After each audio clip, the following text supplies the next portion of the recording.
Hello, welcome to this quick introduction to the Apereo CAS software. My name is Misal Moyed. I am a contributor to the CAS project and a member of the Identity and Access Management team in Unicon. And you can have my contact information here right on the slide. And if at any point in time you have any follow-up questions about this presentation or CAS in general, or Unicon's role in the CAS community, please feel free to reach out at any time. So as I mentioned, I do work for Unicon in the Identity Access Management team, and Unicon as an Apereo affiliate and a commercial support provider for CAS really provides consulting services for primarily open source products such as CAS, uPortal, Sakai, and so on. And our primary focus is the higher education technology. In the context of CAS specifically, you're welcome to reach out to that link on the slide to learn more about our services and offerings in and for and around CAS that generally include training, assessments, deployments, integration, guides, and assistance, and so on. Or you're welcome to reach out to me. I would be happy to put you in touch with the right people. Moving on to CAS, my slide deck for this presentation is going to be rather short because I'm primarily going to use the official CAS documentation and guides to introduce you to the software and things that you can do with it. But primarily, these two resources and these two links would be an excellent introduction to the software itself, and these are going to be primarily material that I would use and point you towards. So please bookmark these and use them at your discretion. And the advantage of this approach is that not only you know where things are, and you don't have to rely on old slide deck over time, but in case things even change and get updated, you know where to go find the most recent knowledge base for CAS, and you wouldn't have to rely on an old slide deck. CAS essentially is enterprise single sign-on. Its objective is to allow you to authenticate once and not have the user be challenged for credentials again, provided your applications and your services are integrated with the software to take advantage of the single sign-on approach. It really is composed of two main components. One is the server software that is in Java that is very much relying upon the Spring Framework family of technologies. At its heart, it's very much a Spring Boot, Spring Webflow, Spring Cloud type of application. The server is that you would deploy and you would connect it to your authentication account source and so on and so forth.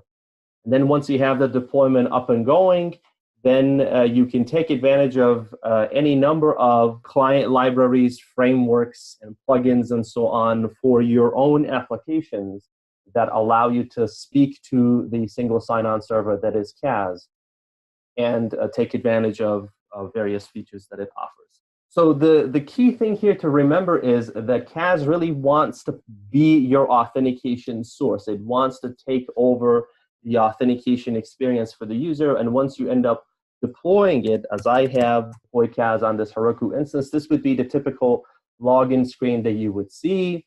Typically in this scenario, the user is prompted to provide their own username and password, but in reality, there are many, many other forms and channels where credentials in general can be accepted by CAS, and we will sort of briefly attempt to review those. In the most recent releases of the CAS software, vis-a-vis CAS 5 and so on, there have been a lot of improvements to the UI in ways that you can monitor and gain insight into the running CAS software. You're provided with abilities to administratively control the various features of the software dynamically on the UI, or even understand what's going on underneath. And so if you attempt to sort of get into the CAS dashboard here, again, CAS, the server being a Spring Boot application, you'll find a lot of functionality, endpoints, and so on and so forth that are very much provided by Spring Boot. That, for instance, you can take advantage of the running metrics and understand how the software is doing, look at the environment, get a threat dump. On top of these things, you can sort of take advantage of some very CAS-specific dashboard type functionality that allow you to look at authentication events, look at the current collection of single sign-on sessions that have been established, look at the statistics, and figure out what attributes are being retrieved by CAS and so on. So a lot of insight is provided by CAS directly as part of this dashboard. Another thing that you may be able to take advantage of is that once you have the server up and going and you have your own suite of applications integrated with some sort of CAS client or library that talk to the single sign-on server, these applications need to be registered and managed and authorized by CAS. And you, as the application owner or the CAS maintainer, really are in charge of making that effort possible. So CAS also provides a service management or application management dashboard where you can go in, add or remove applications, and essentially authorize and register your own web applications and so on with the CAS software and make that integration possible. Each application, certainly, a registration record has a lot of different features associated with it where you can go in and say, what is my attribute release policy? What is its name, its description. In the case of multi-factor authentication, which I will briefly cover, what things can be enabled or disabled. Or in more advanced cases, register other types of applications that don't natively understand the CAS protocol, but they understand alternatives such as OpenID Connect, SAML2, and so on and so forth.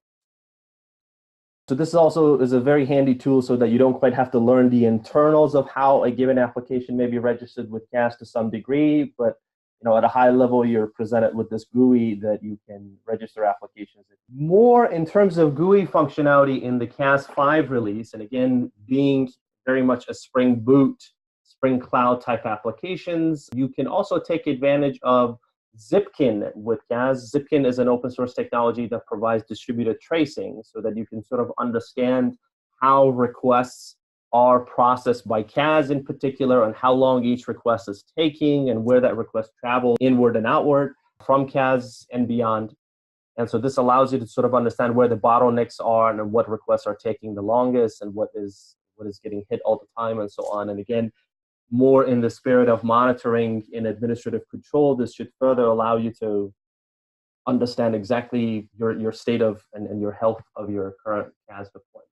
Finally, there is also a very much administrative dashboard that is provided by the Spring Boot administration server, where it very much mimics the built-in offered functionality by CAS itself, but this is a separate web application where you can dynamically monitor the state of the software. As you can see, CAS is registered with this administration server. You can take advantage of the running threads or look at the environment, get a heat dump, or look at the metrics and understand how operations are getting executed with the CAS software. And this is all very new and very exciting in the most recent release of the CAS software, that is CAS 5, and it will continue to improve and get better over time. Moving on to other types of functionality that you can take advantage of with CAS, one of the most common things that you would do after you've deployed the software is that you want to connect it to an authentication source. Or multiple authentication sources. This is where your user accounts are, and this would then allow CAS to connect back to that store and attempt to verify credentials in whatever way they are presented by the user. So there are a vast number of authentication methods, if you like, that you can take advantage of and connect CAS to your LDAP-friendly directories, your databases, and various other modes of authentication. And just as well, you can always write your own and have it, if you find something that's not directly supported by CAS out of the box, then that would be something you can easily register and configure with CAS to use your own special account store. In more advanced cases, sometimes it's not enough to have CAS connect to the account store, but you'd really want it to act as a proxy, delegating authentication to some other external identity provider. And this could be Facebook, Twitter, a SAML2 identity provider, another CAS server, or even advanced cases, even ADFS. And CAS certainly can allow you to act in that mode as well with the delegation sort of use cases. And this is, again, the situation where you want your user base to log in with Facebook or LinkedIn or Dropbox, or alternatively ADFS and so on. And so the proxy scenario is certainly, in addition to the usual authentication methods and sequences, certainly is something that is provided by CAS and you can take advantage of. Moving on to, again, talking about more advanced cases in Cas5, one of the perhaps most sought after features of Cas5 is the ability to enable multi-factor authentication. And so by default, the Cas5 release supports the following multi-factor providers, if you like, that are listed on the screen: Duo Security, Google Authenticator, Authy, and YubiKey. These are fairly common scenarios that you can integrate as with your subscription to the provider. And there are a large number of options available at your disposal that you can, once you've integrated with the provider, you can allow CAS to trigger authentication under certain use cases.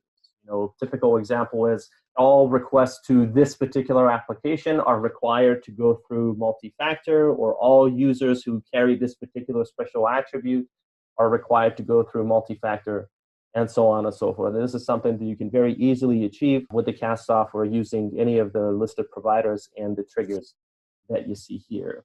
And even on even more advanced cases, you can optionally bypass multi-factor authentication selectively and conditionally based on your own use cases and your own rules. So I invite you to sort of take a look at this guide and see the options that you have at your disposal. Last thing that I would like to sort of cover with you in terms of new capabilities in the CAS software and the Cas5 release is the idea that CAS really has become more of a multilingual platform rather than just a software that speaks the CAS protocol. Today, the CAS software is able to speak and understand a very large, popular sort of collection of authentication protocols.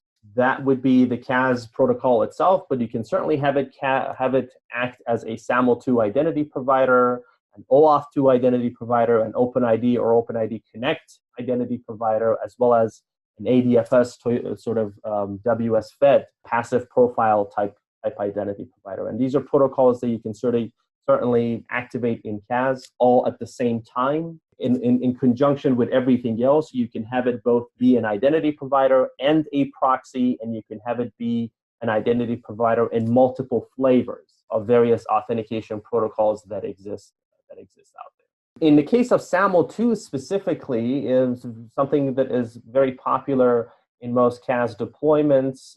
You have the ability to certainly register your SAML2 service providers with the CAS software, exchange metadata, or even have CAS consume metadata from aggregates and federations such as InCommon and so on. But more importantly, let's see if this link here allows me to get there. Excellent. There are a number of sort of predefined built-in service providers integrated with CAS by default. And these are services that are popular in the CAS community, be it higher education or otherwise, that there are known recipes out there documented by the application vendor that describe what one may do to integrate the service provider with a SAML2 identity provider. And so the idea is that these recipes are automated by the CAS software and are provided to you so that you can take advantage of them directly and not have to so much worry about the intricate details of what that integration may be like. Although, one thing to point out is that obviously the guidelines and the integration strategies are owned and dictated by the application vendor, and they may change at any time without prior notice. So you're encouraged to test and make sure that the integration is entirely solid and functional. So that's all I have in terms of new capabilities in the Cas5. I guess the last thing that I would like to add is this is also a new addition to the software's capabilities is the idea of password management. And so in the past, certainly CAS was able to detect account password statuses and policies, but in Cas5, there is also now the ability for one to sort of update and manage their own password or credential directly, just in time, built into the software without having to go to some other external application to maintain and sort of self-service the password. And so you can, optionally turn on this module and allow your users whose account is about to expire or has already expired and their password has become invalid to directly inside the CAS software in a very seamless transition, update the password and answer security questions if you've set them up, and sort of go through that process, receive a one-time token and all of that good stuff, and complete their authentication scenario before getting into the application to sort of ease that user experience altogether. So I invite you to take a look and see if there's anything here that would attract your eye and that would be useful for you. So that's really as far as what I wanted to cover with you in terms of the Cas5 functionality here. Again, if at any time you have any questions about the internal workings of the software, or if you need assistance to learn better the ways of CAS, there are a number of community provided mailing lists and chat rooms and conferences and so on that you can attend. And of course, if none of that really turns out to be viable given your timeline and your use cases, you can sort of reach out to Unicont and learn more about our services and our offerings as far as CAS goes and see if we can help you in any way. That's all. Thank you very much for your time. I hope you found this presentation useful and helpful. Again, feel free to reach out at any time, and I would be happy to get to know you and see if we can help each other in better ways. Thanks very much.